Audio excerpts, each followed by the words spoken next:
The margin of error. My college physics lab was surprisingly entertaining. I remember this one experiment where nothing was going right. The Millikan oil drop experiment. It was like a game. You had to stare at this thing in the microscope, and then you turn a knob to try to make the thing stand still. Actually, there were two of us. For a while, I was looking through the microscope and yelling at my partner. You can imagine your normal frustration at a video game, but because it's a team effort, I had to yell everything I was thinking. A little lower, almost there, up, down! My lab partner was trying his best to keep up with me.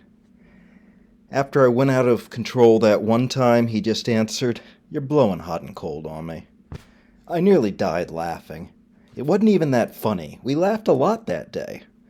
Something about the difficult task in front of us.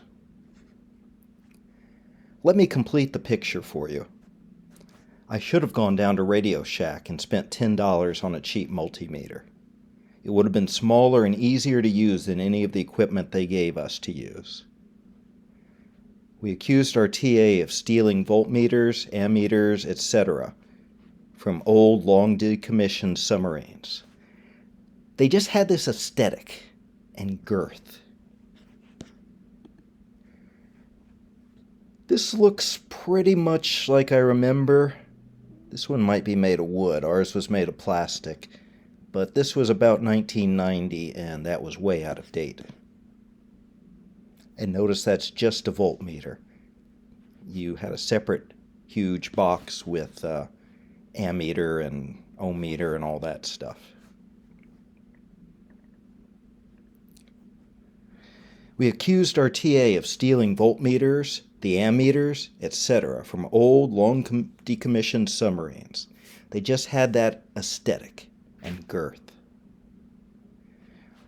At the end of the day, we had some sort of result. We must have caught at least one of those little boogers in our electric field. So then comes the fun part. In physics lab, we started with the same formulas as in physics class.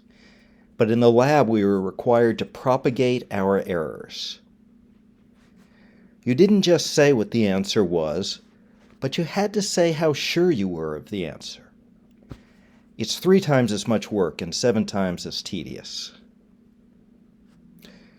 But I promised you some fun. In order to propagate your errors, you need to start by asking how accurate your measurements were. A less creative student might have looked at the meter to see how far apart the marks were. But I was amped up, and I always found this part of the process cathartic.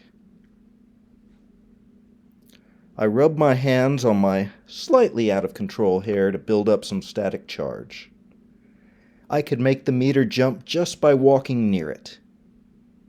I don't remember the exact ratio of signal to error that I measured, but I'm sure it was one of the worst results we got all semester. I mean, the whole class knew this experiment sucked, but I had the data to prove it.